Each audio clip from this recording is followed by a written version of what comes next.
Some talking points, of course, have emerged from the weekend's football, and here to discuss those with us is former Watford striker, our very own Troy Deeney. Hi, Troy.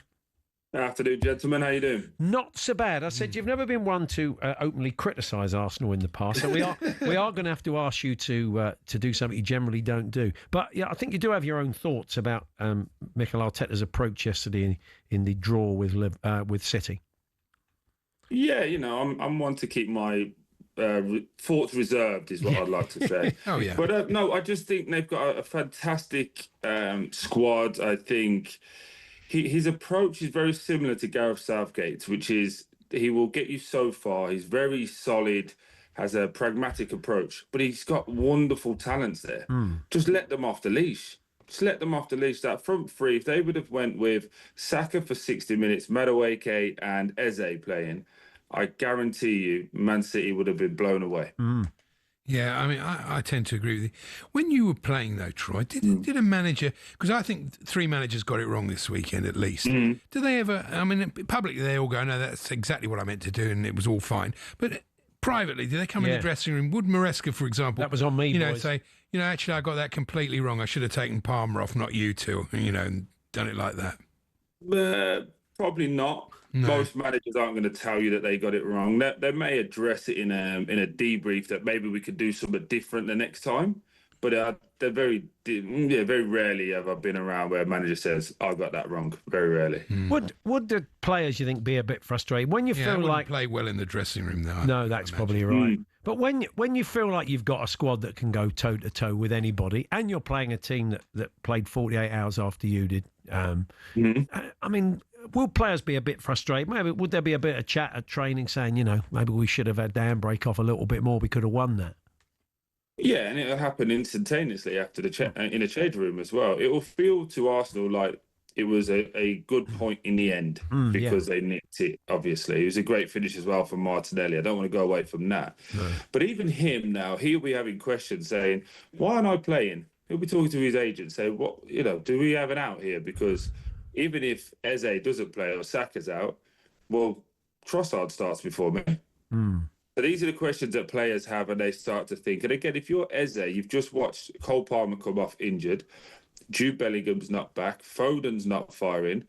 You want to play in these big games to showcase to everybody, and especially England fans, I'm the man. And then he's on the bench again. So for me, I just think it's frustrating. Yeah, but also surely they bought him to play in that position. He's not a winner. And look when he pops up with that fantastic ball for that goal. Yeah, and he looked a threat the whole time. Yeah, exactly. And again, that for me is why they, the questions are fair to be asked. Like, you bought in Gyökeres to score you the goals in the big games. At this moment in time, he hasn't done that, but he's still, 3-5 or 3-6 at this moment? 3-5, isn't it, at this moment in time? So he'll say he's doing okay.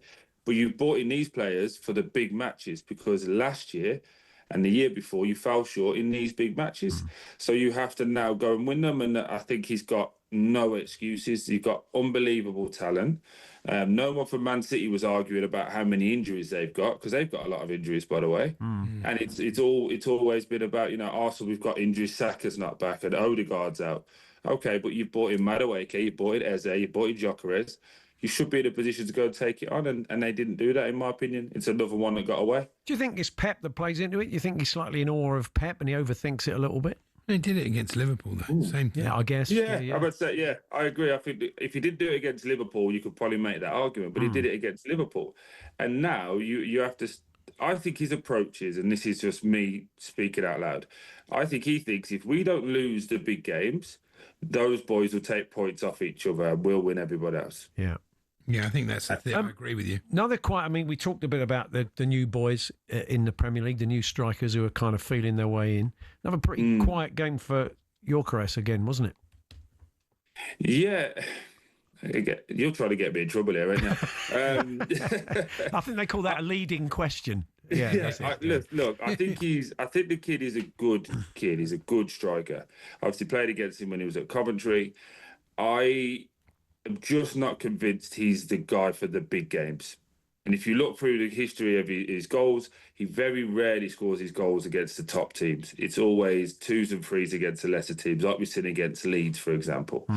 So I still think he scores a lot of goals. I think he gets you roughly 17, 18 in the Prem. But I don't think that'll get you past Haaland. It definitely won't get you past Isak. It definitely doesn't get you past Salah. And those are the boys that you're trying to compete with. So for me, it's a frustration. And in these games, if Havertz was fit, he would have played. He would have played in that game because he's a better footballer. It may not get you past Ekatike. It's interesting, isn't it? The situation. I mean, I say good problem to have for Arne Slot, but he's looking very good, isn't he? He's playing very well. He's hit the ground running. Yeah. Yeah, and also he's probably the opposite to Ollie Watkins at this moment in time. He's got a battery in his back where he's saying, right, I'm going to keep Isak out and I'm going to make it impossible for you to drop me. So if anything, you got to move me out to the left, which is his more natural position as well if you look over his career. But if you look at Ollie Watkins, for example, he's now the main man at Villa. No danger that he's got to play every single week. And you just come off it 5 or 10%. But I think for Liverpool, it's a wonderful, wonderful position to be in, isn't it? Yeah. Where you can just rotate. I think the subs at the weekend with Wirtz and Isak came on. Yeah. It's not a bad place to be. No, they're in a good position. And 5 points ahead already. You know, that's going to take a bit of making up. It certainly is. So we haven't spoke about Chelsea, guys. Oh, I think we letting that one go? Andy's got that off his chest. I think he's got that off his chest. He got it out of the way before we got. I'm interested to know when. I mean, look, you played at Watford, so this is something you definitely would have experienced probably 1,000 times. But when you know the gaffer's days are numbered, I don't know if that's the case at West Ham. It's got that's so unfair. Yes, I only had 18 managers. But I mean, what is it like in the dressing room when it's not working? I mean, the players. How often do they look at themselves and do they start saying to their agents, "Look, I'm here because he came. What happens if he goes?" I mean, is there a concern? I've never been in a dressing room where a player's gone, it's my fault he's getting sacked. If I played better, he would be better. It's always the tactics and it's a blame game. Look, I was at West Ham the weekend and I said it last night on the show with Madge. It was sad. It was genuinely sad to be there. It's a wonderful football club. There's nothing there. There's no positivity. It's a completely disconnected place. And also on the pitch, they were poor. They had a 15-minute spell. He's a friend of mine, so I hope he understands what I mean. Watching Callum Wilson play was uncomfortable. He's not the player he once was, and he's leading the line for him. And that's someone, by the way, that they bought in. Yeah. So they're talking about all this new recruitment, but they bought Cal in. They dropped the goalkeeper who they spent quite a lot of money on as well. It just doesn't feel right. And I think Potter's days are numbered, but I now think it's, indicative of who West Ham are. Who's going to make the final decision? Yeah. By all accounts, Brady wants to get Nuno in, and apparently Sullivan wants Bilic back. Right. So Nuno would be a better bet. Exactly, but they're not even on the same planet, though, are they? Is my point. They're not going down the same type and style of manager. It's just one's going for nostalgia and one's going to be pragmatic. So, I think they could do a lot worse than going and getting Nuno, and also I've got to give him a little bit of credit because Mel Gaffer, I don't even know if he wants to come back to work, but Sean Dyche would do pretty well to get hold of that place. Yeah. Interesting. It's still early enough to say to them, Yeah, blimey, absolutely. Yeah. And also, Wolves are terrible. Let's call it as it is. I don't think they're as bad as West Ham, though, but there you go. So just a quick one. I'm sure you were never late for training or a team meeting, Troy, but you probably knew players who were. Poor old Marcus. Yeah. Marcus let himself down there after that brilliant performance against Newcastle, didn't he? Yeah, and I was the one to give him so much credit afterwards because I am quite harsh on Marcus. But someone keeps showing you who they are. Start to believe them. Yeah. Start to believe him. If he keeps doing this, when he gets to a high, and he self-sabotages every time. Yeah, every time. You know the rules. You know what you're supposed to do at Barcelona, and I thought that would actually help him because they don't care. They've gotten rid of Zlatan Ibrahimovic before, Ronaldinho. Like Marcus Rashford is no different to that. You're not better than that. So I actually thought this would help him because he knew the rule, knew the system, and then typically does well, and within 24 hours, 48 hours, he's dropped for being late. Yeah. Brilliant. Troy, we will catch up. Thanks, Troy. Are you back in Friday? Yeah, mate. I'm down the road if you ever need me. Just give me a Good shout. stuff. Okay. Cheers, Troy. All the best.